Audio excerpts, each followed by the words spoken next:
역사를 짓밟으려 하는 자. 누구냐 너?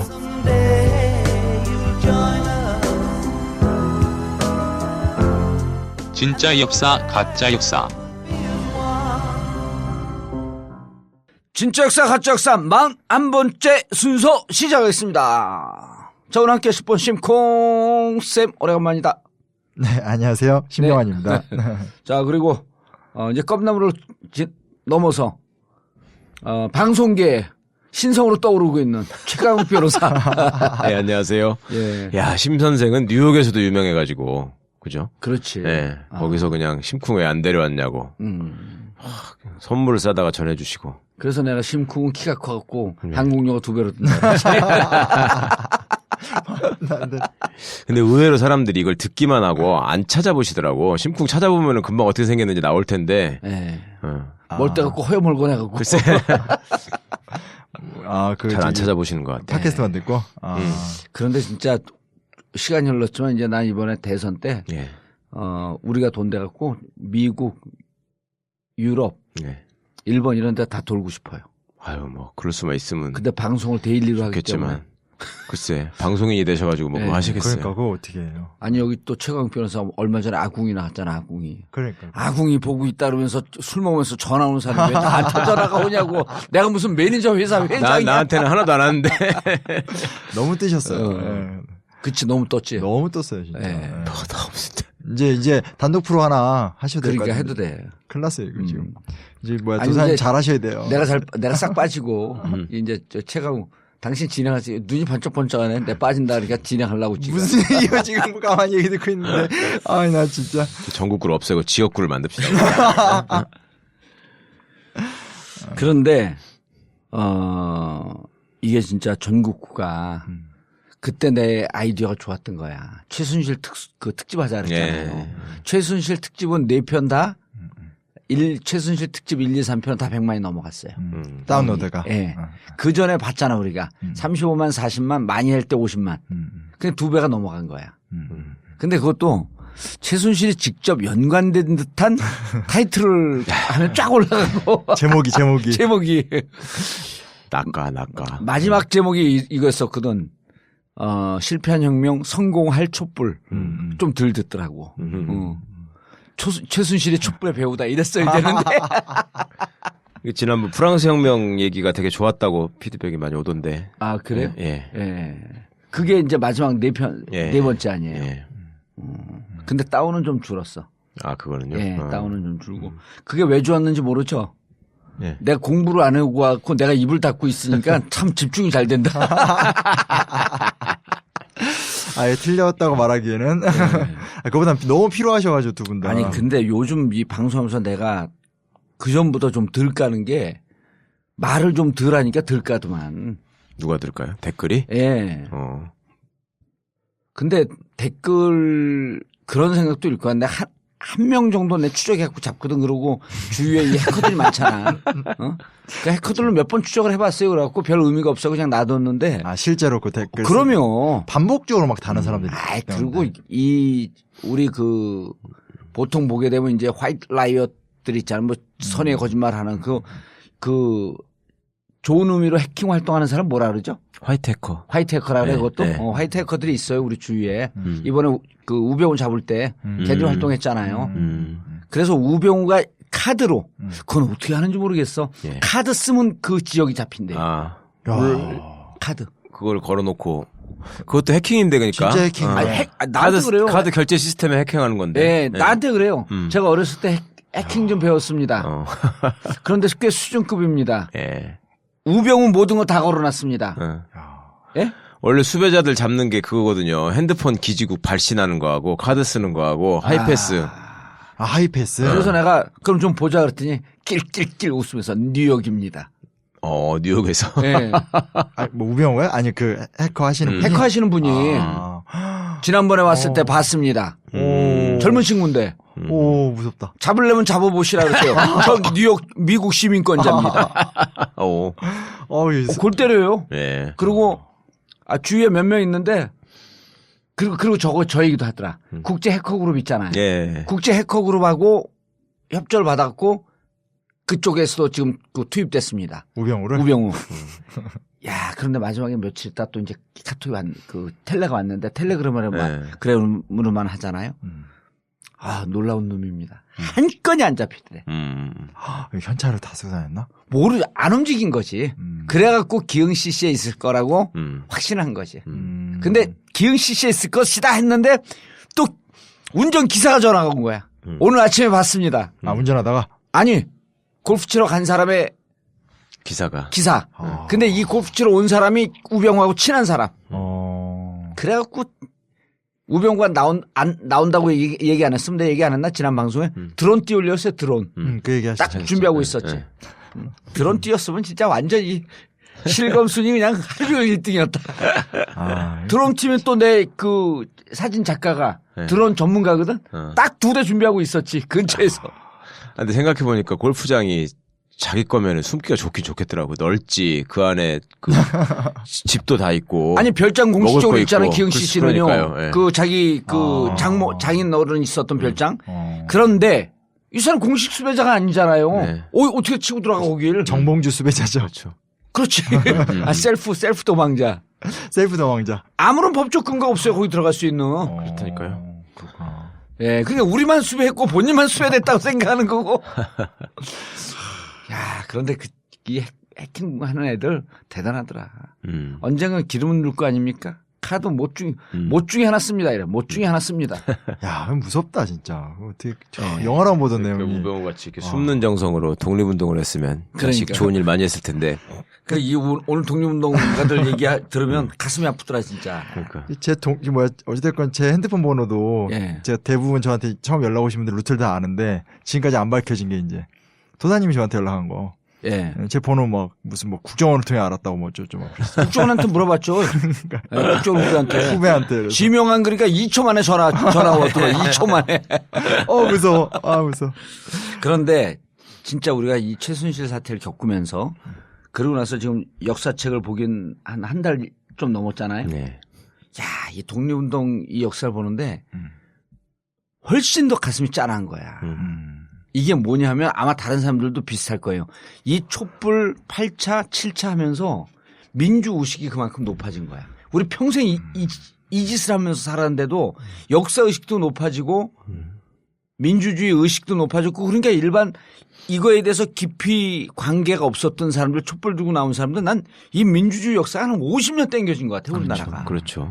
의식 수준도. 의식 수준이. 체험을 다 하는 것 같아요. 그렇죠? 가장 아름답게 마지막에 휴식. 그러니까 세상을 바꾸기 위해서 내가 뭔가 역할을 한다는 경험을 하기가 쉽지 않잖아. 근데 그쵸. 그걸 한번 해보면 야 나는 이렇게 주말에 한번 나와가지고 촛불 드는 것도 이게 장난이 아닌데 그거를 풍찬 도수 가면서 만주랑 시베리아에서 뛰어다니던 독립군들은 어땠을까 이 생각을 하면 감정이입이 되지 않겠어요? 아니, 우선 내가 농담으로 내가 이 바닥에서 이러고 산 지 40년이다. 예. 이거 격려하는 카톡이 무척 많이 와요. 정봉주 뜨문뜨문 봤는데 정말 20대 초반서부터 그렇지, 생각해보면 감옥 그렇지. 갔다 오면서 40년을 한 길로 이렇게 왔다라고 하는 거에 대해서. 전과 구범. 전과 구범. 얘 다 데모 정과인데 사람들이 오해하겠어. 그러니까 이명박이 정과하고 질이 다른데. 예. 질이 다른 거죠. 그거는. 근데 진짜 이거 그전에는 그렇게 안 봤는데 정말 뭐 종교합니다라고 하는 얘기를 다른 애들로 갖고. 근데 괜히 요즘 오만해졌어. 내가 우병우가 된 것 같아. 원래도 굉장히 오만하시지 않나요? 괜히 으쓱해져 갖고. 근데 그 진정성은 제가 옆에서 지켜보니까 예. 인정합니다, 진짜로. 진정성 있어. 그냥 할 일 없으니까 하는 거지. 아니, 쉬운 주제가 아니죠. 잠깐만 다른 얘기인데 제가 내년 2월 초에 그 통영에 RC라고 지속 가능한 재단이라고 유네스코가 통영시를 그렇게 지정을 했어요. 그래서 유네스코하고 통영시가 같이 이렇게 조인을 해가지고 만든 재단이 있는데 작년에 거기를 우연히 이제 강의를 듣고 왔어요. 유네스코하고 통영이요? 그러니까 유네스코가 지속 가능한 도시로 통영시를 선정을 한 거예요. 그래서 이제 그 시하고 유네스코 협의를 해서 한 10년간 노력해서 재단 하나를 만들었는데 거기 사무국장님이 거의 12년 동안 개척하신 분인데 요 전국구 팬이다가 진가역 정도까지 팬이 되신 거예요. 예. 그 작년이니까 저희 시간이 얼마 안 됐을 때인데 연락이 왔어요. 한번 내려와 달라고 그래서 강의 한번 했다가 이제 그 국장님하고 이제 얘기가 좀 맞춰져서 내년 초에 이제 그 2박 3일간 그 대학생 역사학교라고 제가 2박 3일간 내려가서 대학생들 같이 이렇게 역사 공부하고 통영도 좀 경험하고 그런 캠프를 하나 이번에 좀 띄워봤어요. 그쪽하고 같은 프로그램 하는 거예요. 네, 그래서 재단하고 저랑 같이 조인을 해서 이렇게 좀 시작이니까 작지만 대학생 뭐 시작하는 날이나 끝나는 날 봉도사 특강 하나 넣으면 재밌겠네. 와줄 수 있어요? 가시기만 한다면. 아니 근데 대학생 몇 명 와야 되는 건데? 일단 처음이어서 한 40명, 50명 정도. 거기 전체 수용 가능 인원이 우리가 방송에서 60명. 제대로 얘기하면요 1000명 모여요. 그럴 것 같아서 제가 얘기를 안 하려다가 네. 이게 뭐 아니 그건 임박하면 네. 또 자세히 얘기를 하시자고요. 조금 이렇게 아니 네. 그 진가역 때문에 맺어진 인연이어서 그냥 제가 그럼 아주 그런 뜻깊은 일을 하게 됐습니다. 자 진가역 내용 들어가기 전에 안내 말씀 잠깐 드리고 시작하겠습니다. 자 이번 주 토요일 24일은요 내일이죠. 크리스마스 이브 광화문에서 이브 촛불을 함께 둡니다. 저는 TBS TV 공개 방송을 하는데요. 장소는 광화문 세종문화회관과 정부종합청사 사이입니다. 자세한 내용은 다음 카페 정봉주와 미래권력들 홈페이지나 imtv.or.kr imtv.or.kr에서 확인해 주시기 바랍니다. 세월호 기억과 약속의 길 시즌2 올해 마지막 행사입니다. 25일 내일 모레입니다. 일요일 오후 2시에 모여서 단원과 분향소 일대를 둘러보는 행사죠. 25일 일요일 오후 2시 안산지원교육청 416 기억교실에서 모이는데요. 주소는 안산시 단원구 고잔동 517-2 안산시 단원구 고장동 517-2입니다. 단원구 기억교실을 둘러본 뒤 단원구 정문을 지나서 4.16 기억전시관과 합동분향소에서 분향을 한 뒤 가족들과 간담회를 갖고 함께 저녁 식사를 하게 됩니다. 자세한 내용은 세월호 가족지킴이 홈페이지나 imtv.or.kr에서 확인해 주시고요. 그리고 요즘처럼 정치 시사 뉴스가 홍수처럼 넘쳐날 때 시사 따라잡기가 무척 힘듭니다. 전국구 홈페이지 imtv.or.kr에 들어오시면 한 줄 통신이 있습니다. 매 시간별로 2-3개 정도의 간단한 내용으로 시사 속보를 보내드리는 서비스인데요. 월 10,000원입니다. 10,000원 아끼지 마시고 똑똑한 시민, 깨어있는 시민이 있어야 정권교체 이루간다 이렇게 생각하시고 많이 등록하고 똑똑한 시민이 돼주시기 바랍니다. 그리고 청담동 벙커 대관 문의는요 02948-1519 02948-1519로 해주시고요. 전국구 광고 효과도 요즘 무척 좋아졌는데요. 전국구 광고 문의 역시 02948-1519 02948-1519로 해주시기 바라겠습니다.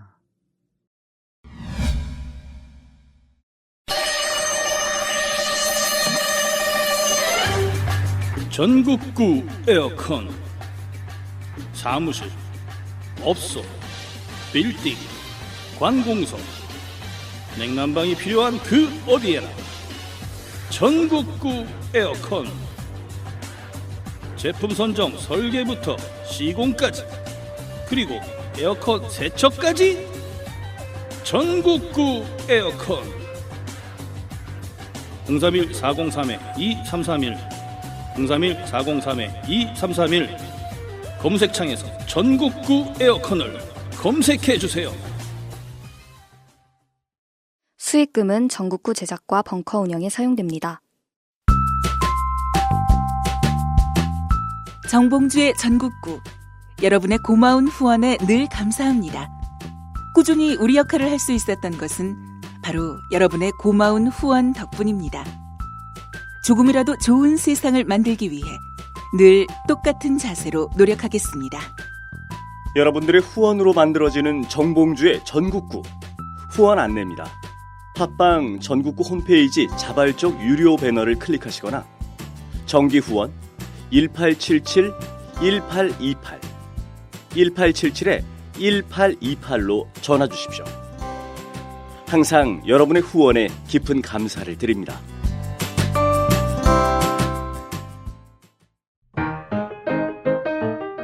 이번엔 꼭 정권 교체를 이뤄야 하는데 어떡하지? 간단하잖아. 전국구도 열심히 듣고 책으로 나온 끝까지 물어주마를 열심히 읽으면 되지. 맞아. 열심히 관심을 가지니까 바뀌긴 하는 것 같더라고. 책으로 나온 끝까지 물어주마. 인터넷 서점에서 주문하세요. 정권 교체하려면 건강도 좋아야 합니다.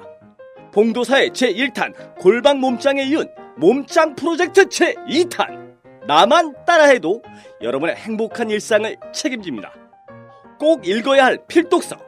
끝까지 물어주마. 나만 따라해!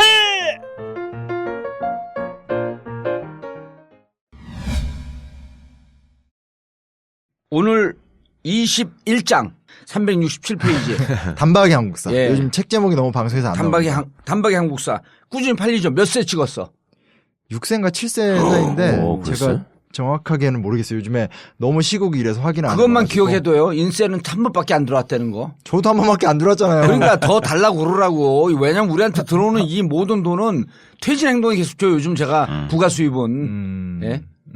저거 있잖아. 어디 그 주례를 봤더니 30만 원 줘요. 네. 예? 아, 주례를 보셨어요? 예, 상품권. 그러니까 그걸 팔아갖고 30만 원 또 보냈다니까 퇴진 행동에. 훌륭해. 네? 그 국민행동 본부. 그렇죠. 아. 박근혜 정권 퇴진 긴급 국민 행동이 뭐 퇴진 행동이라 그런 거예요, 그거를. 주례는 싸게 보고 다니네. 아니, 난 안 받아. 안 받아요, 아예 주례는. 네. 근데 상품권을 사는 거야. 아. 이 현찰로 이렇게 주면 실제로 안 받고 그냥 주고 오거든. 왜냐면 나한테 주례 부탁하는 사람들이 다 어려운 사람들 아니야. 그렇겠죠. 예, 그러니까 이제 미안하고 주는데 예를 들었고 넥타이 이런 거 하면 이제 또 주위 사람들 주고. 근데 이번에 우리 그 같이 공차하는 후배 그 아들 했는데 30만 원 그 상품권을 주는 거야. 그거 나 그 자리에서 팔았지. 깡으로. 그거 25만 원. 깡으로. 그 자리에서 근데 그걸 또 여기 준다 그러니까 우리 후배놈이 그냥 30만 원을 샀더라고. 예. 그래서 30만 원 바로 이제 또 퇴진 행동. 아, 좋다. 네. 그러면 부가세 그냥 원래 옛날 우리 집사람 갖다 주면 아름다워. 좋아하고 그랬거든. 아름다워. 그 주변에 많은 분들이 저한테 물어보거든요. 예. 봉도사님 실제로 어떤 사람이냐. 제가 진짜 좋게 항상 얘기합니다. 아니, 지켜보는 게 좋아서. 예. 저에게 해줘요. 뭐요? 또 뭐요? 갈비 킵 해놓고 다닌다고. 먹긴 무지하게 먹는다는 거. 아니 나한테는 봉도사는 뭘 해서 먹고 사냐고 물어보는 분들이 많더라고. 그래서 나는 지금까지는 계속 형수님한테 빌붙어서 살고 있다고 얘기하고 있어요. 저 걱정하지 말라고. 대빵 잘 산다고. 아. 예. 예, 들어가시죠. 네, 오늘은 이제 독립운동사 두 번째 이야기입니다. 그러니까 저희가 사실은 최순실 사태 전에 독립운동사 이야기를 다뤘고요. 공교롭게 이제 최순실 사태가 뭐 끝난 건 아니지만 이제 탄핵 그 뭐라 해야 돼? 가결이 됐다고 그래야 되나요? 그 이후에 독립운동사 두 번째 이야기를 다루게 되는데 사실은 독립운동사는 학교에서 공부를 가르치거나 하면 학생들이 제일 싫어하는 부분이에요. 왜냐면 외울 게 너무 많으니까. 그렇죠. 헷갈리고 막. 너무 헷갈리고 이름도 비슷하고 지역도 다 다르고 예. 뭐 이러니까 사실 이게 되게 학생들이 불편해하는 부분인데 사실은 이게 없었으면 우리나라가 만들어지지 않았던 시간이잖아요. 그렇죠. 예. 그래서 좀 고민을 하다가 최대한 많은 이야기를 꼼꼼하게 듣는 것보다도 좀 인상적으로 이걸 읽는 사람들은 아, 독립운동사 현실이 좀 이랬겠구나를 좀 느끼게 하기 위한 조금 고민을 하면서 편집을 좀 했다고 예. 보시면 좋을 것 같습니다. 어찌됐건 그 독립운동사로 오면요. 근데 사실 일단 조금 전제해야 될 건 독립운동가들이 정말 힘들었다는 거. 그러니까 예전에 우리가 그 상하이 얘기할 때도 막 가난하고 폐병 환자하고 뭐 공원에서 음악 듣는 걸로 즐거워하고 이런 얘기 했었는데 예. 오늘의 주제는 거의 만주 일대거든요. 예. 근데 이제 만주가 이게 굉장히 위험해요. 그러니까 첫째 뭐냐면 일단은 독립운동가들이 대부분 다 가난한 독신 남성들이었다. 예. 결혼 대부분 안 했고, 그렇죠. 이제 되게 가난했고, 예. 좀 젊은 사람들이 많았다. 그래서 한 뭐 10대 후반부터 빠르게 뛰는 사람들도 있고, 보통 20대 중반부터 이제 막 활동을 많이 하고요. 20대 초반부터 활동을 하고요. 이게 이제 고립되어 있잖아요. 그러니까 공개적으로 활동을 하는 게 아니라 이렇게 은밀하게 활동을 해야 되니까 사실 이제 되게 이렇게 편하게 돌아다니거나 이러지 못하고 이렇게 항상 고립된 게 지내야 되는 스트레스도 컸을 거고요. 그리고 이제 일본 군경은 기본이고, 마적대. 그 옛날에 그 좋은 놈, 이상한 놈, 나쁜 놈 보면 그 이병헌 같은 예. 그런 마적대 위험도 언제나 좀 있었고요. 그러니까 그거는 좀 특이하더라. 보통 이제 우리가 영화에서 잘못 보고 그러면 예. 마적이 막 우리 편을 갖고 독립운동 도와주고 이런 느낌들이 있잖아요. 그거 완전 오해죠. 오해죠. 근데 마적은 무조건 돈 되는 일이면 무조건 하잖아. 독립군 네. 목에 현상금이 걸려 있으면 잡으러 다닐 것이고. 그렇죠. 예. 그러니까 독립운동가 수기를 보면 일본 군경한테 잡히는 게 낫다 이런 기록이 많이 나와요. 아. 마적한테 잡히면 완전히 목숨이 담보가 안 되니까. 예. 예, 일본에 잡히면 그래도 재판이라도 받으니까. 그러니까 근데 그 전에 최변이 얘기했잖아요. 예. 막 독립운동하면서 진짜 막 잔혹하게 일본 예. 그 아주 용맹무쌍하게 일본 장교를 살해하고 이런 사람들도 형을 얼마 안 받대. 네, 그렇다니까요. 지금 하여튼 그 동족한테 하는 놈들이 정말 나쁜 놈들이고. 한상균 그 민노총 위원장 예. 그분 7년 받았잖아요. 예. 옛날 같으면 일본군 장군들 한 10대 명 죽인 정도의 형이야 그게. 열댓 명까지는 아니고 한 명 죽였을 때. 근데 그런 거 있거든. 일본의 당시에 그 판사, 검사, 교도관, 순사 이런 사람들이 그때 당시도 그렇고 특히 해방 후에 한국의 독립운동가를 존경하는 마음을 글로도 쓰고 그쵸. 그 고백하는 글 많잖아요. 예. 근데 우리나라에서 옛날에 독재 시절에 그 유신 시절에 판결하고 기소하고 이랬던 놈들이 나중에 지나고 나서 정말 내가 몹쓸 짓을 했고 그때 민주화 운동 하는 사람들 정말 존경해서 그런 놈들 보셨어요? 나는 그게 너무 정말 화가 나. 그러니까 뒷내지는 회개, 후회. 그게 없어 그게. 그게 없어. 맞아. 예를 들어 그 김근태 의장 그렇죠. 돌아가시도록 고문 진짜 네, 그 네. 고문 후유증 때문에 돌아가신 거거든요. 그렇죠. 이근한 자기는 정당한 행동을 했다는 거 아니야. 그러니까 전기고문 해놓고 이근환이는 그런 놈이니까 그렇다 치고 그때 김근태 의장이 그 고문에서 생긴 딱지를 그거 보관하고 있다가 법정에서 이거 한 번만 확인해 달라고 그렇게 한 거 아니에요. 예. 그걸 외면했던 놈들이 있거든. 재판부가. 재판부가. 그러니까. 그리고 나중에 그런 놈들 다 대법관 되고 막 그랬어. 절대 반성 안 해. 그런 거 다 좀 진짜 이거 일본 정말- 놈보다 못한 거예요. 왜냐면 그럼. 보면 일본 예를 들면 뭐 이렇게 막 난징 대학살 같을 때도 거기서 이제 이렇게 막 겁탈하고 강간하고 죽일 때 이제 막 같이 하니까 해놓고 너무 그게 이제 죄책감이 돼서 한 30년 40년 지난 다음에 숙 잃은 게 꽤 많거든요. 그러니까요. 그리고 얼굴 나와서 정말 사죄하면서 다 증언하고 되게 중요한 자료로 많이 쓰이거든요. 근데 지금 말씀하신 거 들어보면 진짜 야 너무하다. 아니 영국의 무슨 기자가 이제 SNS에서 도는 게 한국 사람들이 이 골과 골, 계곡과 계곡이 부딪히면서 기운이 센 나라다 여기가. 예.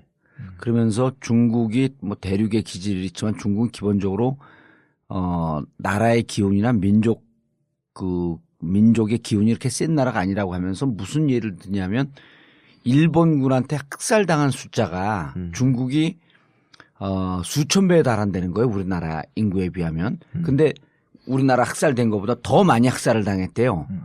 근데 우리는 학살에 당하고 우리 한국 독립운동가들은 끊임없이 일본의 최고위층 예. 이거를 공격하고 이들을 죽이고 이런 독립운동을 하는데 중국 전체 독립운동의 역사를 보면 그게 없다는 거예요. 네. 예. 그러니까 그 분노의 감, 이 민족의 그 복수를 하겠다는 이 감이 한국 민족에 비해서 현격히 떨어진다. 이걸 또 누가 써놓은 사람이 있더라고. 아니 그 중국 중공군도 그렇게 했잖아. 그래서 그 팔로군 같은 시절에 제일 앞장서서 싸우는 게 조선 의용군들 아니었어요. 그러니까 제일 어려운 싸움에는 조선군이 나가서 싸웠다는 거잖아요. 오늘도 그 얘기가 좀 나오죠. 네. 그리고 자부심이 되게 강했대요. 독립운동가들은 우리가 비록 이렇게 적고 뭐 또 분열도 많이 했으니까 그럼에도 불구하고 우리 일당백이다 이런 것도 있었고. 그럼 조선 민족이 분열하지 않으면 조선 민족이 아니죠. 그 대장정 때도 그 뭐 중국 얘기는 하지만 그렇지. 진짜 위기의 순간에 그걸 막아낸 건 또 이제 조선인 공산주의자들이 목숨 걸고 또 예. 막아내기도 하고 그런 얘기들 많죠. 근데 만주라는 지역도 좀 고려해보면 좋을 것 같아요. 저희가 하얼빈 이제 가기로도 했지만 여기가 이제 더운 날 너무 덥고 추운 날 너무 춥고 일교차 굉장히 심한 데서 일교차가 쉬운 게 그 무서워요. 그러니까 그런 데서 사실은 몸으로 뛰면서 이걸 활약한다는 것 자체가 그러니까 옛날에 그 있잖아요. 그 뭐야 김일성 장군 이런 유언비어 뭐 할 때 막 무슨 백마 타고 이렇게 수염 기르고 이게 말이 애초에 안 된다는 거예요. 어떻게 만주에서 무슨 김일성 장군이 백마를 타고 수염을 기르고 이거는 정말 뭐 만화에 가까운 상상력이라고. 실제로 아주 젊은이들이 뛰어다니면서 이제 싸우고 예. 그것도 몇 년 못 싸우고 이런 곳이라고 하니까 그런 데서 독립운동을 했다라는 것에 대해서 좀 기억을 하면 좋을 것 같고요. 얘기를 본격적으로 들어가 보면 일단 이제 어떻게 조직을 만들고 또 돈을 또 어떻게 모으고 어떻게 활동했는가에 대한 얘기를 해보겠습니다. 일단은 이게 이제 만주의 가장 유명한 무관학교는 신흥무관학교예요. 그리고 사실은 신흥무관학교 쪽은 좀 증거가 많이 나왔기 때문에 예. 비교적 예. 어떻게 이쪽에서 활동했는지를 좀 상세히 알 수 있어요. 나머지 지역은 더 모르고 있는 상태여서 여전히 좀 투자를 많이 해야 되는 지역 같고요. 1911년에 만들어진 학교고 옛날에 그 이회영 선생이라고 그 뭐죠? 그렇죠. 예, 자기 전 가산을 막 투자해서 만들었던 바로 그 학교입니다. 그리고 이제 거기에 이제 지청천, 김경천 같은 이제 나중에 얘기를 해드리겠지만 일본 육사에서 군사훈련을 받았던 친구들이 탈영을 해서 들어오게 되고. 예, 지청천, 김경천은 전에 우리가 한번 얘기를 했었어요. 그리고 일본 군관학교에서 그러니까 일본 본토에 있는 이른바 육군사관학교. 육군사관학교죠. 맞아요. 거기서 아주 우수한 성적. 예. 예? 우수한 성적 맞죠? 네, 맞아요. 뭐 상위 몇 프로에 있는. 네, 네. 그렇게 졸업을 했는데 사실 출세길을 포기하고 이제 일로 망명을 했다는 거기 때문에 되게 대단한 거죠. 그래서 만주 유하연 삼원보에서 시작을 했는데 그때 그 최변님 무슨 얘기를 했냐면 일본 정통 육군사관학교에서 우수한 성적으로 있으면서 독립운동에 들어간 이분들이 있는가 하면 저 쩌리 만주 군관학교에서 그것도 육사 일종의 만주 그렇죠. 육사죠. 만주 육사죠. 거기에서 그걸 졸업하고 일본 육사를 어떻게든 가려고. 그걸 졸업하고 독립군 목을 치면서 다녔던 다카키 마사오. 그 얘기를 한번 했어요. 예, 맞습니다. 예. 맞아요. 그리고 뭐 다음 시간에 아마 또 그 얘기도 예. 나오게 될 것 같습니다. 이게 피해갈 수 없는 주제이기 때문에 너희됐건 1911년부터 1919년까지 약간의 통계 데이터의 차이는 있지만 근 10년 동안 3,500명 정도의 군대를 배출했다고 합니다. 그러니까 이건 정말 어마어마한 독립운동 무장투쟁가들이 양성을 했던 거기 때문에 이 숫자를 간과할 수가 없고요. 신흥무관학교 근처는 고구려 유적이 좀 많았대요. 예. 그래서 이제 경천하일록이 이제 김경천의 일기예요. 그런 일기나 지청천의 일기 같은 거 보면 자기네들이 독립운동의 당위성을 사실 고구려 유적지를 보면서 많이 이렇게 되뇌이고 그런 기록도 좀 나와요. 그러니까 3,000명이라고 하면은 여기 뭐 어디 지역에 딱 있으면서 동네에서 3,000명 모아가지고 하는 것 같지만 그게 아니잖아. 여기서 만주까지 올라가가지고 그 학교를 들어가서 배운 사람이 3,000명이라는 거잖아요. 비밀리에. 어. 네. 그렇죠. 어마어마한 숫자예요, 그러면. 그러니까요. 네. 아니 한국 광복군이 40년에 45년 해방 직전까지 모았던 숫자가 700명이에요. 그러니까 독립군 하면 이름 단체 얘기하면 실제로는 조직에 몇십 명의 무장 부대를 갖는 것도 쉬운 문제가 아니었어요. 예. 근데 이렇게 모았다는 거는 사실 뭐 어마어마한 자금 투자도 됐고 어마어마한 사람들이 찾아왔기 때문에 꾸준히 이런 걸 또 배출할 수 있었던 거죠. 예. 그게 있었기 때문에 나중에 나오는 예전에 얘기했지만 봉오동 전투나 청산리 대첩이 사실 가능한 거죠. 예. 물적 자원이 없으면 이거 불가능한 얘기니까. 그래서 어찌됐건 거기서 이제 뭐 고구려의 유적을 보면서 막 감정도 느끼고 이런 기록들을 보면 확실히 사람들이고 그런 모습도 좀 많이 느껴졌고요. 그리고 이 친구들이 이제 대부분 다 어디로 들어가냐면 서로군정서하고 북로군정서. 예. 요게 이제 그 청산리 대첩의 주역이 되는 부대들이죠. 왜 이름이 그렇게 서로군정서, 북로군정서 이렇게 돼 있어요? 전에 한번 지난번에 말씀드렸는데 예, 제 잊어먹었어. 추측은 예. 군대 할 때 군자하고 행정할 때 정자가 같이 있는 걸로 봐서 예. 서라는 건 경찰서 이런 거 할 때 기관이고 그러니까 이제 군대가 주둔하면서 거기서 함께 이제 농사도 짓고 뭐 그러니까 일종의 예? 서로 할 때. 그건 길로 짤 걸? 그러니까 예. 지역이 위치가 또 그렇게 이제 간도 일대에서 북쪽 서쪽에 이렇게 있다는 북쪽 거죠. 서쪽. 예. 그런 게 되는 거고요. 예. 아, 난 그 학교 다닐 때 외우면서 진짜 안 외워지더라고. 이게 제일 안 헤어진 애들이죠. 뭐 서로군정서, 북로군정서 이 말도 안 외워지더라고. 이상한 말이니까 안 쓰는 말이니까. 그리고 뭐 요새는. 대한독립군, 대한독립군단 뭐 별놈의 이름이 다 나와. 그러니까 내 암기력이 문제가 있는 게 아니고 이때 당시 이 군대를 만든 우리 조상님들이 어떨 때 원망스럽더라고. 그렇죠. 충분히 뭐 그런 느낌 들 수 있죠. 근데 이제 뭐 서로중 군정서 같은 경우는요, 만주 지역의 한인 자치 기구인 한족회라는 단체에서 군자금을 얻었다라고 추정을 해요. 예. 이게 유하연부터 환인영까지 한 만여 정도인데 사실은 대부분 다 가난한 농민들이었기 그러게. 때문에 먼 돈으로 또 군자금까지 대고. 그러니까 정말 이렇게 어렵게 된 거고요. 그래서 사실 그걸로 부족했어요. 부족했기 때문에 어떻게 하냐면 이때는 지금보다 더 인맥 같은 게 중요하잖아요. 아직은 예. 조선시대 문화가 남아있기 때문에 뭐 평안도 출신이다, 경상도 출신이다 하는데 서로군정서나 북로군정서 쪽에는 평안도나 경상북도 사람들이 좀 많았나 봐요. 그 출신이. 예. 그래서 거기까지 찾아오는 거예요. 그래서 자기 고향으로 가서. 네, 네. 평안도에 와서 또 경상북도에 와서 이제 좀 이렇게 도움을 요청하고. 예. 그럼 이제 경상북도에 안동이 있는데 지난번에 잠깐 얘기했지만 단일 지역에 단일 인구 대비 독립군을 가장 많이 제일 배출한 지역 많은 아니에요. 데가 안동이죠. 워낙 유명한. 예. 근데 그런 진짜 참 그런 동네가 어쩌다가 요새 이렇게 새누리당 소굴이 돼가지고 참 나 바뀔 것 같아요 이제. 속상해 죽겠어, 난 뿌리가 정말. 있어서 바뀔 것 같아 이런 데들이. 바뀌었으면 좋겠어요. 예. 그리고 바꾸라고 그 근처에서 어쨌든 사드 배치하고 뻥뻥 터지고 있잖아요. 맨날부터 그 영남이 기계 어린 고향이거든. 맞아요. 그 유림들도 얼마나 옛날에 그렇게 중앙정권에 그렇죠. 개기고 오라고 그래도 안 가고 아니 그런 전통이 있는 데서 어찌 그렇게 맞아. 의병 항쟁 때도 가장 적극적이고. 모병 때도 그렇고. 그러니까 이 박씨 가문의 일파가 네. 우리 현대사에 해놓은 짓 보면 이제 그게 난 이해찬 총리 그 얘기가 가슴에 짠하더라니까 박씨 가문이 이제 뿌리가 뽑히는 것 같아. 예, 예. 그래서 악령에 홀린 거야. 그러니까 지금 사람들이. 박씨 가문에 우리가 그 시작할 때부터 총 얼마가 되냐면 54년 차예요. 아, 지겹다. 그렇죠. 그렇잖아요. 박정희 정권 18년이죠. 그다음 박근혜 은둔한다 그러면서 실질적으로 은둔도 아니야. 그 기간 동안에 얼마나 많은 폐악질을 했어요. 영남대 박살내버렸지. 예. 그다음에 정수장학회, 그다음 유경재단 MBC 이러면서 이러면서 최태민 일가에다가 돈 주고 그러면서 이때부터 악의 씨앗을 또 키워온 거 아니야. 18년.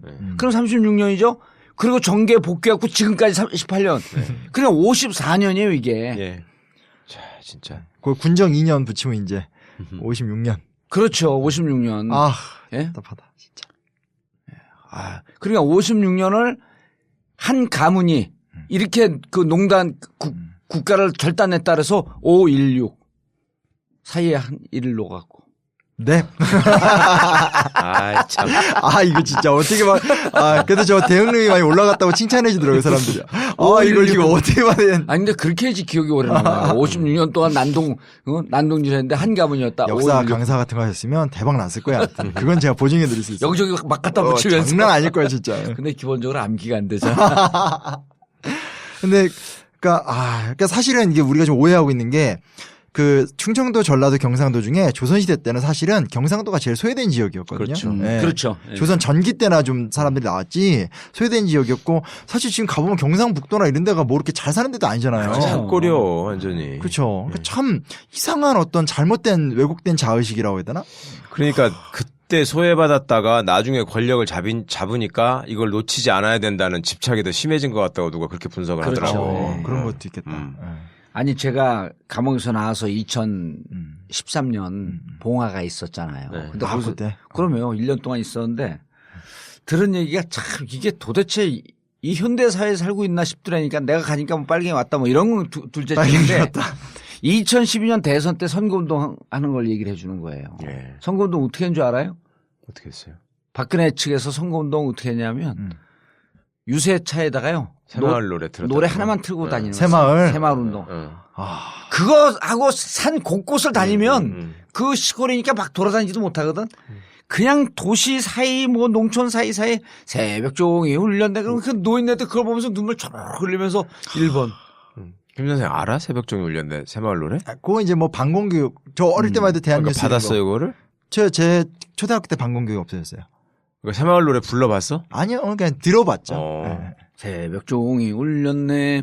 새 아침이 밝았네. 너도 나도 일어나. 그 노래 진짜 아침 매일 그거 틀어놓고 그러면 학교에 가면요? 아니 아침에 길가에 그냥 눈을 뜨면 동사무소 같은 동사무소에다 데서 이런 틀어놓고 아침마다 트는 거야 그거. 그렇구나. 그러면 그건 모르겠어요, 저. 그럼 또 수시때때로 틀어버려 그냥. 그다음에 오후 5시 되면 애국가 올리고 나는 자랑스러운 태극기 앞에 조국가 어쩌고저쩌고 하면서 그럼 딱 동작 그만하고 서 있어야 되고. 그거는 뭐 전두환이 때도 계속 그렇게 했으니까. 근데 옛날 그거 생각하면 진짜 무슨 그런 노래들 많잖아. 뭐 성웅 이순신의 노래, 향토의 비군 노래. 애들이 몰라도 될 노래를 그러니까. 너무 많이 알아. 어제 용사들이 다시 뭉쳤다. 네. 난 그 향토의 비군 노래가 제일 좋더라고.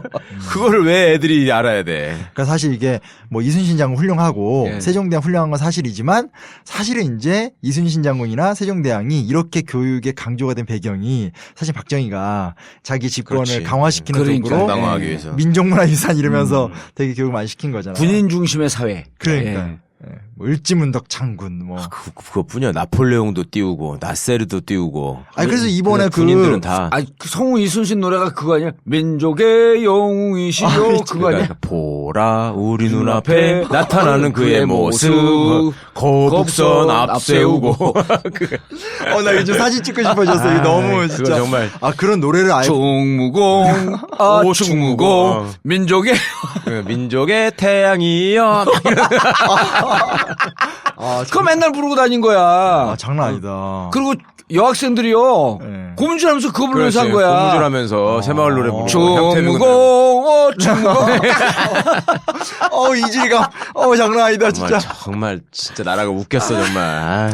그렇게 세뇌되니까 지금 그 어렸을 때 중학교 고등학교 다닌 사람들이 박정희의 눈물 흘리는 거예요. 그게 머리에 찍혀버려갖고. 그래서 이번에 그 중학교 국정교과서는 역사라고 해서 세계사가 들어가거든요. 예. 나폴레옹 분량이 확 늘어난 거예요. 그러니까 박정희가 좋아했잖아요. 예. 그래서 나폴레옹 분량이 확 늘어나고 되게 긍정적으로 써놓고 또 심지어 히틀러나 파시즘도 되게 좋게 써놓고.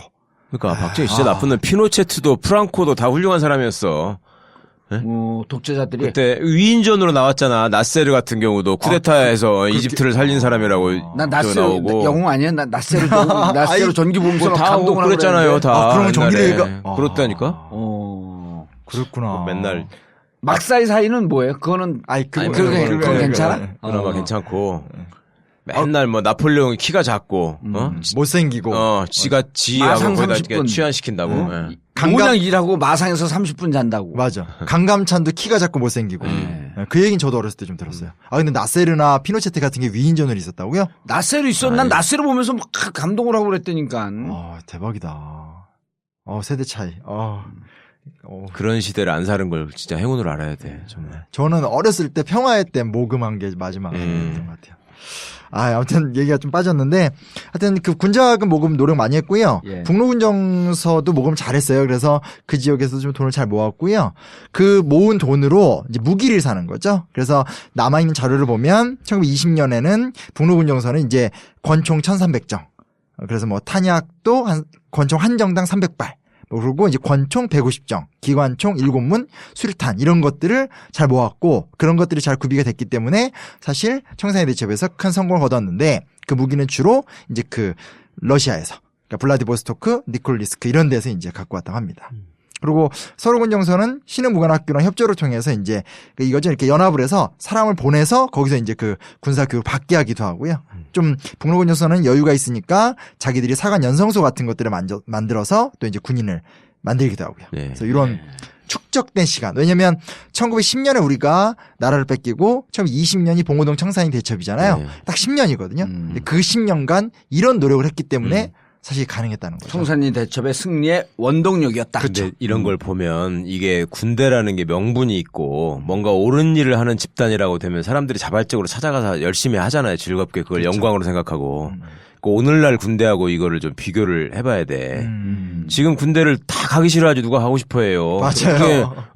군대가 지향하는 바나 군대가 하는 일이 사람들한테 이게 납득이 안 가는 거야. 사람을 저렇게 모아놓고 뭔가 나라를 지키는 긍정적인 일을 하는 게 이렇게 물씬물씬 느껴져야 되는데 그게 아니고 그냥 모아놓고 괴롭히는 것처럼 느껴지잖아. 그렇죠. 실제로 괴롭히고. 청춘의 인연을 그냥 앗아가고. 네, 시간을 그냥 거기다 파묻는 꼴이 돼버리니까. 그러니까 이게 옛날에는 진짜 이 조선 땅에 뜻있는 청년들은 다 만주로 가가지고 저 신흥무관학교 들어가는 걸 꿈으로 알고 이렇게 가서 또 거기를 자랑스럽게 배가 고파도 자랑스럽게 나라를 위해서 내가 이렇게 헌신한다는 자부심을 느끼고 그랬는데 지금은 뭐냐 말이야 이게. 그러니까 국군의 어떤 사명과 가치, 비전 그렇죠. 이런 게 없는. 맞아요. 저도 진짜 그런 것 같아요. 없는 거죠. 그리고 무슨 맨날 기사 나오는 거는 그냥 병역 비리에다가 그렇죠. 무슨 방산 비리. 군대 수뇌부라는 맨날 거짓말하고 코너링 뭐 이러고 그다음에 폭력 뭐 이런 진짜 그건 진짜 심각한 것 같아요. 그 이제 어찌됐건 그런 현재의 나쁜 군인에 비해서 이제 지청천 얘기를 좀 정확하게 하고 가는 게 좋을 것 같아요. 예전에 지청천 얘기 넘어가기 전에 광고는 반드시 듣고 넘어가야지.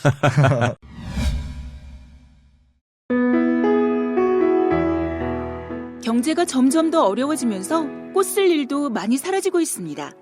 하지만 입력해두시고 반드시 필요할 때 이용해보세요. 좋은 사람과 플라워 1566-3528 1566-3528 전국 1,500개 작은 영세꽃집들이 전국구와 함께 뭉쳤습니다. 국가조차 포기한 서민들의 삶, 손잡고 극복하겠습니다. 1566-3528, 1566-3528. 좋은 사람과 플라워. 함께 손잡은 우리는 하나입니다.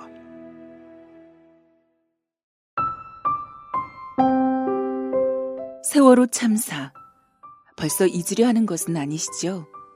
이 죄 없는 어린 생명들의 죽음 앞에서 아무것도 해결해 놓은 것이 없는 우리는 모두 죄인된 마음입니다. 유가족들은 절망을 넘어 참담합니다. 이 가족들의 곁을 함께 지키겠다는 작은 다짐. 세월호 가족 지킴이. 여러분들의 따뜻한 정성과 후원으로 가족들은 많은 힘을 얻고 있습니다. 마지막까지 가족들의 손을 잡아주겠습니다.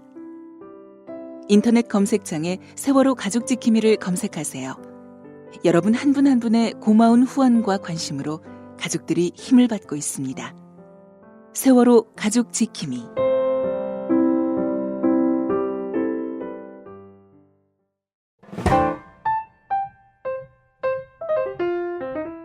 청담동 벙커에서 이루어지는 반값 하우스 웨딩. 결혼식에 잔뜩 끼어있는 거품을 싹 제거한 벙커 반값 웨딩. 반값이라고 싸구려라 생각하시나요? 천만에요. 품격과 만족감은 2배입니다. 개념 충만한 청담동 벙커에서 하는 하우스 웨딩. 부담은 줄이고 만족감은 2배로 높였습니다. 이미 벙커에서 결혼식을 한 커플들과 가족, 주위 친구, 친지들의 만족감은 이루 말로 표현할 수가 없습니다. 희망찬 인생을 기약하는 한 쌍의 탄생. 벙커 하우스 반값 웨딩. 02-542-7764 02-542-7764 책임지겠습니다.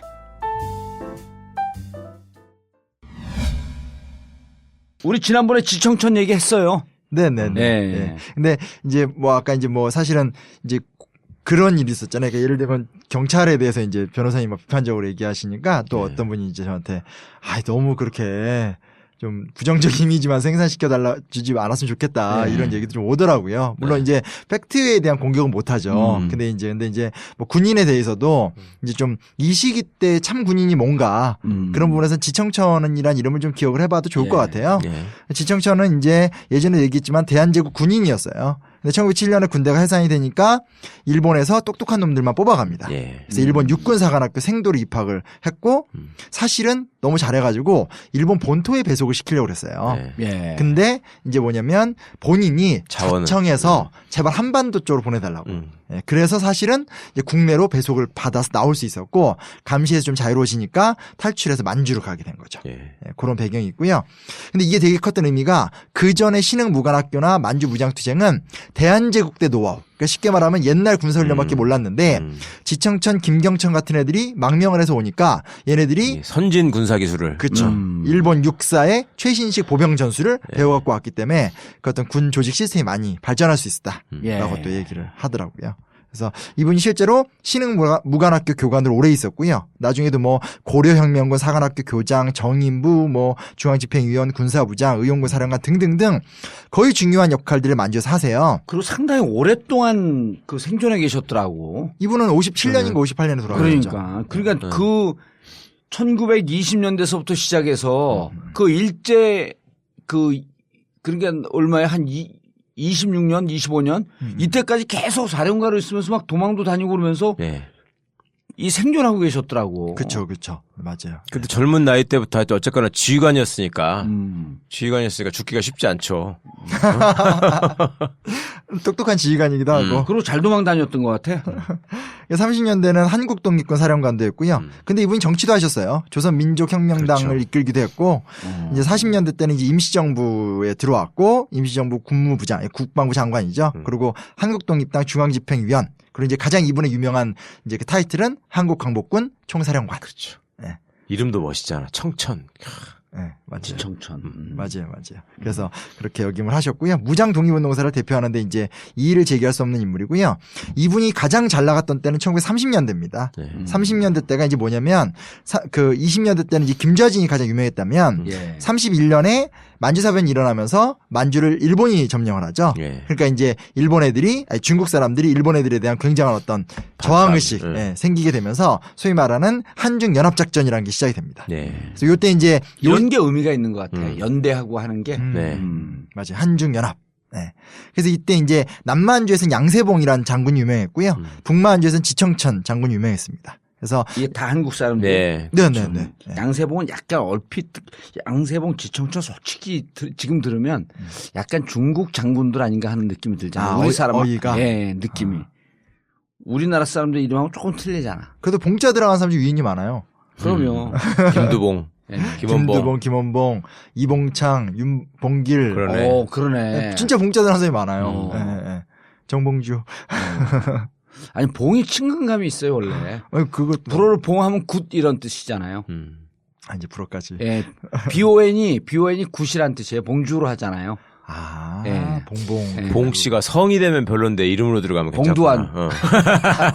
봉만대. 봉만대는 좋은 친구인데. 봉 씨가 있구나. 이거 생각도 못했어요. 봉 씨 독립운동가 들어본 적이 없어서 잘 모르겠네. 하여튼 양세봉은 영릉과 흥경성 같은 데서 남만주에서 정권을 올렸고요.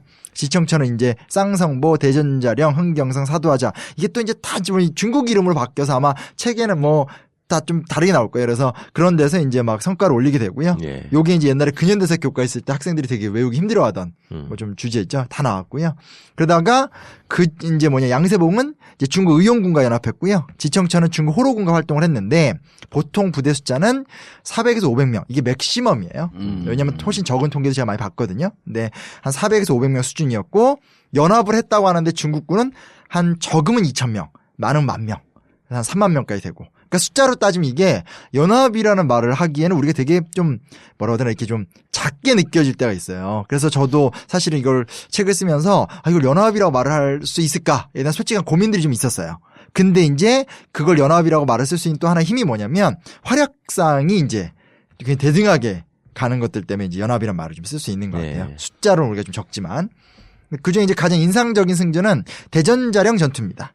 중국군 2,000명, 한국 독립군, 그러니까 지청천이 이끌던 부대 500명이 이제 대전자령 일대가 완전 좀 영화에 나오듯이 그냥 절벽이 있는 협곡이라고 그래요. 그래서 그 800m에서 한 1000m 정도 달하는 심사 밀립지대에 매복을 했는데 그 매복이 있는지를 일본군이 전혀 모르고 이제 산 중턱이 이를 때 포위 공격을 해서 섬멸을 했던 전투. 그러니까 이런 거 보면 전략도 잘 세웠던 것 같아. 전략 전술을.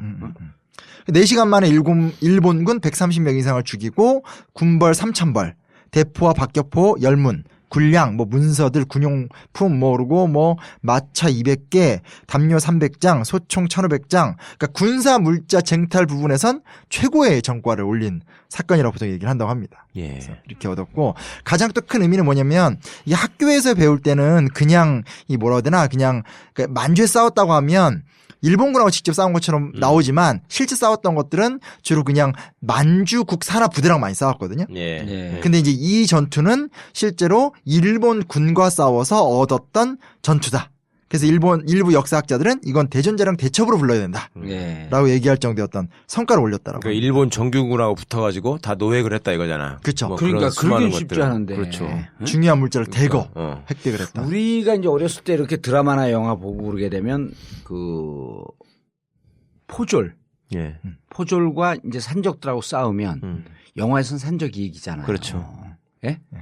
근데 이게 우리도 이제 늘 야매에 대한 매력이 있잖아요. 포졸은 정규 군사훈련을 받은 사람들이고, 그러니까 우리나라로 지금 얘기하게 되면 정규 형사지. 형사들하고 동네 양아치들하고 붙은 거거든. 근데 동네 양아치가 이길 수가 없는 거예요. 왜냐하면 무술도 하고 태권도도 하고 유도도 하고 그다음에 장비도 떨어지고. 장비도 떨어지고. 근데 드라마에서 보면 늘 산적이 이기잖아. 그 산적이 더 세 보이는 거야. 왜냐하면 야매가 더 세 보이는 거거든. 그렇죠. 근데 실질적으로 군사에서 이 전투에서 일본군 정규군을 깬다라고 하는 거는 그렇죠. 그럼요. 상상을 초월하는 거죠. 인디안 한 20명, 30명이 미 정규군 막 200명, 300명 깨는 거랑 똑같은 거예요. 그게 그렇죠, 말이 안 되는 거지. 그렇죠. 그래서 그런 의미를 참 갖고 있고, 근데 사실은 30년대 중반이 되면 만주 30년대 초반 얘기거든요. 양세봉을 암살당하고 지청천도 활동을 못해요. 그래서 남쪽 내려오게 되고, 사실 30년대 중반 이후에 만주는 이제 한인 사회주의자들과 중국 공산당이 여기를 투쟁을 하는 지역으로 바뀌게 되고요. 참고해서 얘기하면 이 지청천의 딸이 유명합니다. 이 지보경 선생이라고 여성 광복군 소련까지 올라갔던 그런 일화도 있고요. 또 지청천 같은 경우 얘기가 나왔으니까 말씀드리지만 해방 이후에 국회의원도 되세요. 근데 제가 개인적으로 뭐 개헌과 관련돼서 책을 쓰고 있다고 예전에도 언뜻 얘기 드렸는데 제가 속기록 찾아봐도 놀랐어요. 재헌 국회의사장에서 무슨 이 사람이 지청천 얘기하냐면 우리 국가가 나아가야 될 길은 민족 사회주의다. 우리 임시정부는 그렇게 만만하게 그런 국가가 아니었다 하면서 강력하게 민족 사회주의, 그러니까 뭐 자본주의의 틀이나 자유민주주의를 부정하는 건 아니지만 훨씬 더 강력한 어떤 경제 시스템이나 민족을 위한 사회주의를 수용해야 된다는 걸 막 어마어마하게 열변하는데 제가 그걸 보고 너무너무 감격했었던. 민족주의에 기반한 사회민주주의 사회로 가야 된다. 그렇죠. 네. 그래서 본인은 민족 사회주의라고 그러더라고요.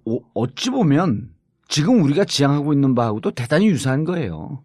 그렇죠. 그러니까 재헌 헌법에서 얘기하고 있었던 지금 학자들이 소위 말해서 그 사회주의적인 요소라고 얘기하는 부분이 사실은 굉장히 획기적인 경제민주화에 관한 내용들을 담고 있었던 것이고 기존의 식민지배 질서에서 이제 그런 질서 자체가 이게 왜곡된 지배 피지배 계층이 되기 때문에 빈부격차도 심해지고 사회구조가 왜곡돼 있는 거잖아. 그러니까 그걸 바로잡기 위해서 굉장히 많은 사람들이 토의를 해서 정말 개혁적인 헌법을 만든 건데 그게 역사가 가면서 이승만, 박정희가 다 망가뜨리고 다시 지금 돌아가자는 거밖에 안 되는 거거든요. 그러니까 그 망가뜨린 놈들끼리 모여가지고 이승만, 박정희를 국부로 추앙한다고 그러고 이렇게 돼버린 거죠. 아니, 그러니까 지금 이 경제학자들도 자본주의는 이미 실패한 체제다. 자본주의 체제라는 건 다만 이번에 우리 미국 갔을 때도 몇몇 사람들이 그런 얘기 했잖아요. 다만 대안이 없기 때문에. 그렇죠. 자본주의를 그냥 연명하고 있고 부여잡고 있다라고 하는데 난 그게 이렇게 들리더라고. 대안이 없는 게 아니라 대안은 이미 북유럽 국가 사회민주주의 체제가 있거든요. 한국이나 미국처럼 워낙 자본주의에 깊게 자본주의 폐해에 함몰되어 있는 나라는 사회민주주의 체제로 전환하기에 힘이 드는 거예요. 근데 내가 맨날 주장하지만 우리 민족은 실질적으로 사회민주주의 체제 가장 성공한 모델을 실험할 수 있는 땅이 있어요. 북한에 있잖아요. 쟤들은 저런 아주 그 왜곡된 공산주의 사회에서 저기는 전체 국가가 생산량의 한 7, 80% 가져가고 있다가 무슨 얘기냐? 니네 50% 가져가고 50% 세금으로 내라. 그럼 전 인민이 행복해지는 거거든요. 50% 세금을 낼 수 있는 사회를 만드는 거야, 저기다가. 그러니까 마치 예를 들면 중국이 지금도 여전히 토지 소유권을 국가가 장악하고 있기 때문에 있듯이. 새로운 농촌 모델을 만들듯이 그렇게 만들 수 있잖아요. 북한 같은 경우는 새로운 사회의 모델을 놓을 수 있는데 지금 사회민주주의 폐해도 극복하고 자본주의 폐해도 극복한 정말 최고의 사회를 아무것도 해본 적이 없기 때문에. 아니 그리고 중요한 비전 같아요. 그럼요. 진짜. 심 선생이 잠깐 얘기하니까 생각이 나는데 재헌의회의 속기록을 보면 지금 이렇게 정치권에서 벌어진 그 여당 소속 놈들은 막무가내로 막 억지 써가면서 그 정부 비호하고, 그죠. 야당은 또 좀 무리하게 공격하고 이런 게 아니잖아. 그쵸. 정말 지사들이 모여서 토론을 해 거기는. 합리적으로 근거되고. 맞아. 그거 보면은 진짜 속상하다니까요. 옛날에 그리고 국가보안법이나 간통죄나 이런 것들이 다 그 위헌성에 대해서 다 논의가 있었어. 다 있었어요? 네, 지금 논리대로 그대로 다 있어요. 이거 이렇게 되면 문제 된다. 맞아요. 그거를 재헌의회 이후에 50년, 60년 만에 간통죄를 위헌 그 판결 내린 거 아니에요, 헌재에서. 그렇죠. 그러니까 제가 처음부터 그걸 그 개헌 관련 책을 쓰니까 속기록을 계속 보잖아요. 그러면 속기록의 수준이 계속 떨어져요. 갈수록 떨어져. 국회의원들의 대화 수준이 점점점 떨어져요. 그러다 2004년, 2005년 때 급격히 올라갔지. 내가 발언하는 거. 갑자기 2004년 왜 나오나 했네. 근데 아까 좀 변호사님 정확하게 말씀을 해주셨다고 생각하는 게 뭐냐면 그 재헌의회에서 예. 이익균정권 조항이라 경제민주화 조항이 있어요. 그게 언제 정확하게 헌법에서 빠지냐면 5.16 군사쿠데타 이후에 박정희가 만든 제3공화국 헌법에 딱 빠지더라고요. 예. 내가 지난번에 전화해서 물어본 거 아니야. 이익 균정권에 대한 논쟁. 잘 쓰셨어요? 그러면 어디다 썼는지 기억이 안 나. 근데 농담이 아니라 내가 2004년서부터 2008년 국회의원 했잖아요. 네. 내 상임위 발언 기록. 상임위 발언 기록은 그 이후에 18대, 19대 때 교육에 오는 사람들은 필독서였었어요. 한번 읽어봐야 돼요. 예. 왜냐하면 내용도 내용이지만 좀 이렇게 쟤들 공격하는 발언에 꿈쩍 못하게 하는 것들이 있거든. 참고할 상황. 예. 저는 오늘 도사님이 아까 그 북한을 예. 좀 새로운 경제 모델로 우리가 이제 뭐 남북 통일의 과정 중에서 예. 활용해 볼 수 있다 실험장. 지금 오늘 내가 얘기한 건 빙산의 일각이고요. 이게 내가 여러분들이 잘 난리 모르시는 났다, 게 난리 있는데 났어. 제러미 리프킨한테 내가 메일 보낸 게 있어요. 북한 사회 모델을 네. 어떻게 만들어야 된다 그러고 이걸 갖고 예. 훈천에서 같이 토론회 하자. 북한 사회 모델을 어떻게 할 것인지 그리고 그렇게 성공한 모델을 우리 또 한 지역적으로 어떻게? 차츰차츰 확장해 나가자. 예. 이거 보낸 거 있어요. 돈만 주면 언제든지 오겠다는 거야. 세계적인 미래학자 제러미 리프킨이. 됐으면 정말 좋을 것 같아요. 아주 돈이 문제지. 한 번 오면 몇 억이 들어가는데. 그렇죠, 그 사람들. 예. 그래서 저는 뭐 당장은 못 하는데 예. 저도 이제 어쨌든 반공교육 세대고 사회주의에 대한 건 사실은 솔직하게 말하면 이제 이념적으로 많이 봤거든요. 대학교 때 마르크스 뭐 이런 거는 개념적으로 많이 봤는데 요즘에 이런 자본주의 폐해를 보면서 느꼈던 게 뭐냐면 사회주의를 개념적으로는 접해봤는데 진짜 과거 70년간 동구권의 사람들이 어떻게 삶의 방식을 살아왔는지에 대한 정보가 없더라고요.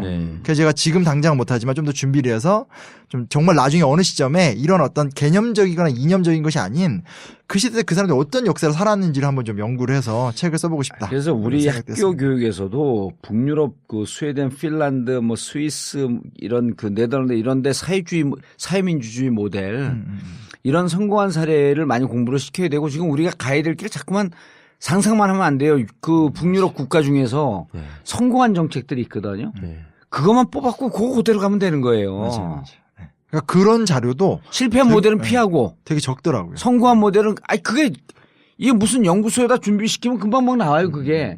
실패한 모델은 피하고 성공한 모델은 쫓아가고 그것도 인구 대비에 따라 틀려요. 맞아. 800만일 때 시행했을 때 우리 5천만일 때 시행할 때 이거 하면은 우리 이거 대선 공약 막 얘기해 주는 것 같아.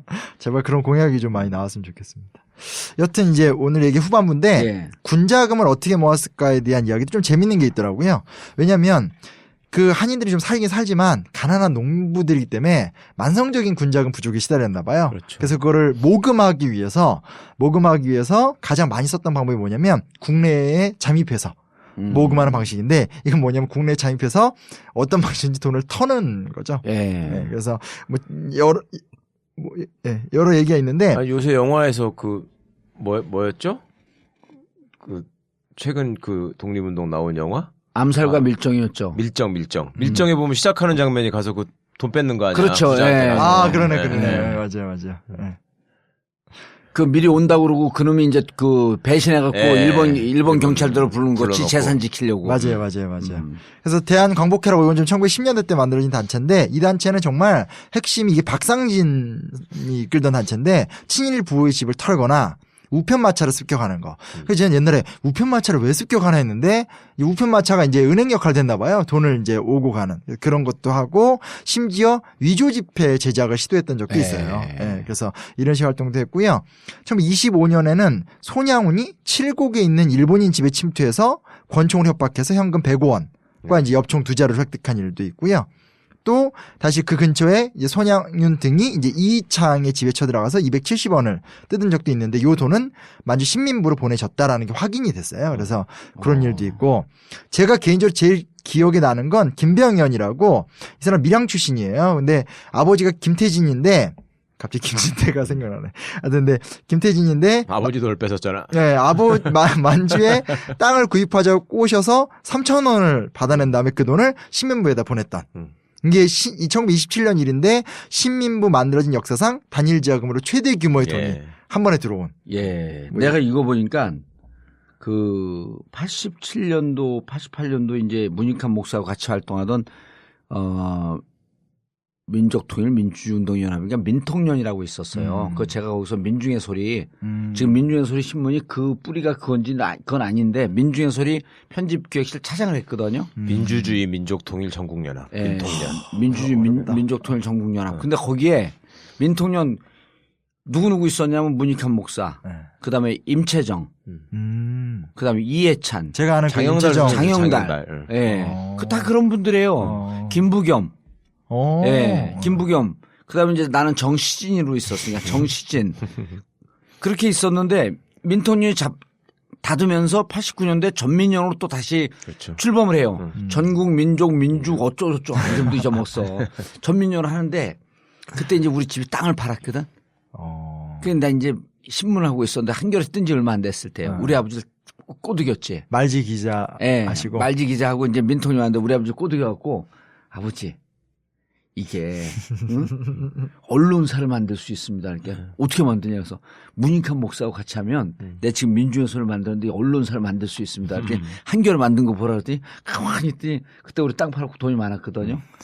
그래서 그때 당시 우리 아버지를 꼬드겼고 8천만 원을 빼냅니다. 땅 판 돈을 예. 투자하신 거예요, 쉽게 예, 말하면? 투자한 거지. 근데 내가 보면 우리 아버지가 사기 당하는 줄 알고 준 것 같아. 그러니까 일단 돈을 받아. 그 다음에 당장 쓸 데가 없으니까 은행에 갖고 있으면서 뭐를 먼저 하냐면 그때 당시 엑셀이라고 하는 승용차가 있어요. 그게 600만 원인가 해. 포니 엑셀. 예, 포니 엑셀. 예. 엑셀 신용으로 나왔을 때 일단 차를 먼저 한 대 사. 뭐야, 그게? 그런 은행에 돈을 갖고 있는데 야 우리 아버지가 그거 어떻게 되냐면 묻질 않더라고. 예. 근데 결국 주식 투자하고 어쩌고 왔다 갔다 다 날렸어. 아, 본인이? 예. 아, 근데 난 진짜 신문을 만들려고 했는데 문익환 목사가 하자 그러더라고. 네. 근데 5, 6천만 원 갖고는 택도 없는 거야, 이게. 언론사가. 근데 지금 느낌으로 하게 되면 그때 5억은 넘었어요. 엄청 큰 돈인데, 그건. 예. 아니, 이때 3,000원도 지금 감으로는 한 3억쯤 됐을 것 같아요. 네. 요즘 3억도 돈으로. 더 그죠? 낼 것 수억은 같아. 됐을 것 같아요. 한 뭐 10수억 됐을 것 같아, 보면. 참 이게 과연 고려해야 될 게 많으니까 제가 액수 얘기 잘 안 하는데 네. 엄청난 돈이었던 건 엄청난 뭐 돈이었죠. 10수억이 뭐야? 한 7, 80억도 됐을 수 있어. 또 그 사람들이 어렵기 때문에 그 네. 돈이 주는 심리적 느낌이 또 다르잖아요. 그래서 야, 이거 보는데 꼭 그 옛날에 그때 생각나더라고. 나도 사기를 참 많이 치고 다녔어. 아니 멋있게 결론이 끝나는 게 아니라 다 날리신 걸로. 아니, 내가 전에 한번 얘기했나요? 그 고등학교 때 그때 당시에 15만 원짜리 과외를 받았다고. 예, 얘기하셨죠. 예? 그래서 그 돈 다 빼돌려서 15만 원짜리 과외인데 2달을 받고 연대 대학원생인데 2달을 딱 받고 나니까 안 받아도 되겠어. 그리고 이제 그 연대 그 대학원생한테 아. 전화 오면 그때 교환 전화 있을 때 전화 오면 학원 계속 과외 제일 잘하고 있다고 얘기해 줘라. 그리고 다달이 15만 원씩 삥땅을 친 거예요. 야 진짜 나빴다. 와. 아니 다른 데 가서 훔친 것도 아니고 아버지 돈 삥땅 친 건데. 근데 그때 진짜 육성회비가 얼마인 줄 알아요? 얼마요? 3개월에 육성회비라고 3개월에 한 번씩 내잖아. 네. 3개월에 7천 원일 때. 야 진짜 와. 근데 한 달에 15만 원짜리 과외라고 있었던 거야. 야. 근데 그 15만 원 삥땅을 쳤으면 우리 주위 애들 얼마나 많이 먹고 살았겠어요.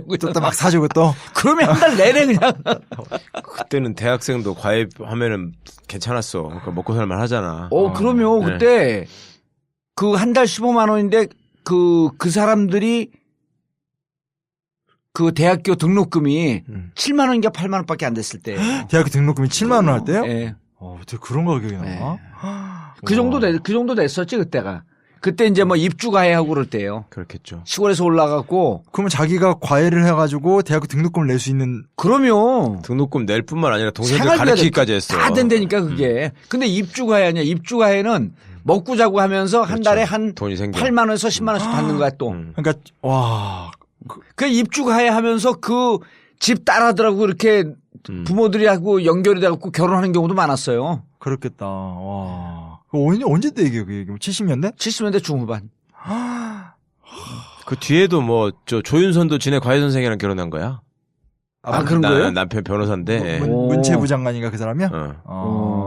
그리고 그때 대학교 앞에서 하숙집이 네. 하숙을 명문대학교에서 서울대 연고대 학교 앞에서 하숙집 하는 그 집 주인분들이 딸하고 그 하숙생들 누구하고 연결시키려고. 엮어주려고.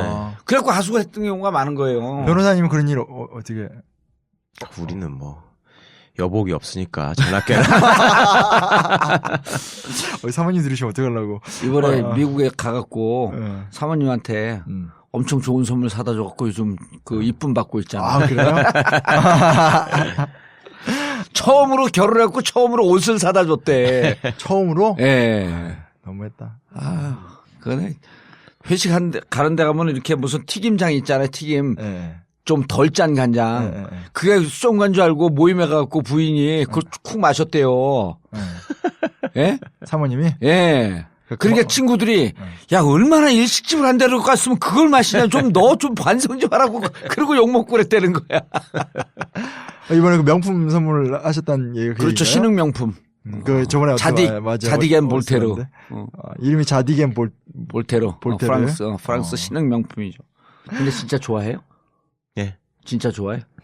아 이거 뭐 좀 비현실적으로 느끼더라고. 아 옷을 사왔다는 그 사실. 내가 그걸 사왔다는 사실 자체에 대해서 몇 번을 물어봐. 진짜로 나를 생각하고 산 거냐. 이거 얼마나 안 했으면 그래. 왜냐면 나하고 우리 집사람하고 정성을 다해서 막 그 골라준 거거든. 왜 뭐 옷을 사실은 여자한테 그 사준다는 게 좀 그렇잖아. 아니, 좀 그렇죠. 어렵긴 하죠. 어. 그래도 그렇지. 우린 평생 여자한테 옷 사줬는데. 그 여자가 다수죠? 그게 이제 이른바 다수설. 내가 입한번 열면 끝나는 거예요. 우리 집사람한테 가서 얘기해봐요. 그거 한두 번 듣고 산 거 아니에요? 하여튼 요거 마지막 얘기만 하고 마치도록 하겠습니다. 네. 그 32년에 이게 좀 재밌다고 해야 되나? 이것 좀 영화로도 만들면 좋을 것 같은데 양세봉이 이끌던 조선혁명군 모금 활동을 위해서 이설룡이라는 사람이 국내에 잠입합니다. 이분은 원래 좀 은행이나 금융조합 등지에서 군자금을 모집하는 게 목표인데 힘들었어요. 그래서 하여튼 권총 한정과 탄약을 갖고 있는 상태에서 이제 그 경기도 이천군 장호원에 동일은행이라는 은행을 목표로 삼고 털었죠. 꼼짝 말고 손들어! 들어가가지고. 근데 재밌는 게 나는 강도가 아니고 만주에서 온 혁명군이다. 예. 움직이지 말고 돈을 내어놓으라. 그래서 12,175원을 어마어마한 돈이에요 이게. 은행을 털었으니까. 10,000원이 넘었어. 네, 10,000원이 넘었으니까. 이게 요즘 10,000원이 아니죠. 그때 막 은행에 있었던 사람들 중에서 적극적으로 협조하고 돈을 막 모아주고 그랬을 것 같아. 어? 쓸어 담는 거예요? 그렇지. 어? 이게 제가 책의 분량상 자세히 못 썼는데 사실 엄청난 도주전이 시작이 돼요. 돈을 하고. 예, 이리로 도망가 저리로 도망가는데 이게 추적도 또 보통이 아니거든요. 결국은 이제 6일 만에 강원도 원주에서 체포가 되고 15년형을 받고 이제 받죠. 그 이후에 나와서는 어떻게 된지는 기록이 없어요. 요런 거 실만 해놔갖고 영화 만들면 이것도 15년이잖아요. 그러니까 내가 아까 그랬잖아. 군자금 하려고 무장강도가 은행을 털은 건데 요새 만약에 무슨 촛불시 자금 된다고 가서 저기 뭐 외환은행 한번 털어봐. 이것들 어떻게 할 것 같아? 종신형이에요, 종신형. 그리고 이제 그걸 근거로 해갖고 그치, 정부 좌빨 계속 또 막 사람들 다 털어버리지 다. 계좌 막 추적하고 난리 날 텐데. 그러네. 내가 고등학교 때 그 아버지 삥땅 친 그 15만 원까지 찾아낼 거야. 정봉주 10대 시절부터 제7위. 그리고 이때는 이렇게 15년 선고하면 15년 꽉 채우고 나온 사람도 별로 없었어요. 그렇죠. 그러니까 다 가서 중간에 다 나와요. 맞아요. 그러니까 이게 진짜. 그러니까 보통 들어가서 고문은 많이 당했거든요. 그래서 고문 후유증으로 돌아가시는 경우를 많이 봤는데 이게 15년 형기를 만기 출소하는 경우는 독립운동가들 중에 별로 없어요. 그러니까 내가 맨날 그러잖아. 단군 이래 최초의 만기 출소라고. 1년 1일. 이게 지금 제 변호사님하고 하니까 그런 게 딱딱 보이시나 봐요. 저는 좀 의미 있게. 지난번부터 최변이 얘기 많이 했어요. 그때 그러니까요. 당시 형을 받은 거 봐라. 그때 일본 놈들보다 지금 더 독한 놈들이다. 그러니까요. 예? 어떻게 한상윤 위원장을 7년을 때리냐고. 그러니까. 말도 안 되는. 참. 진짜 한상윤 위원장 전국구체가 빨리 나와야 돼. 예. 그럼요. 한명수 총리 진짜 한 푼 받지도 않은 걸 그렇죠. 주의사는 받았다고 2년 생징이고 전 나이 드신 분 저거 2년 저렇게 하면 화병으로 돌아가세요. 네. 70이 넘으셨잖아요. 그렇죠. 강기훈 유서대필 사건도 3년을 살렸거든요. 걔도 만기 출소야. 강기훈도. 네. 그 안에서 화병 때문에 간이 다 망가진 거 아니에요. 그렇죠. 간이 그때 녹아버린 거야. 아휴. 지금 한 놈이라도 집 반성하는 놈 봤냐고. 그러니까요. 의미 있는 얘기 같아요. 알겠습니다. 오늘 여기서 끝나나요? 오늘 여기서 끝내고요. 예. 다음 시간에는 좀 독립운동사의 명과 암을 예. 나쁜 놈들의 이야기로 좀 더 나쁜 놈들. 예. 그 얘기를 해보도록 하겠습니다. 이 우리 주인가요 듣고 있는 누가 영화 감독 이런 사람들 있으면 영화 이 소재가 수두룩 나와 보면. 예. 자, 진짜 역사 가짜 역사 41번째 순서 마치겠습니다. 감사합니다. 감사합니다. You may say I'm a dreamer, but I'm not the only one. 역사를 짓밟으려 하는 자. Someday you'll join us. 진짜 역사 가짜 역사.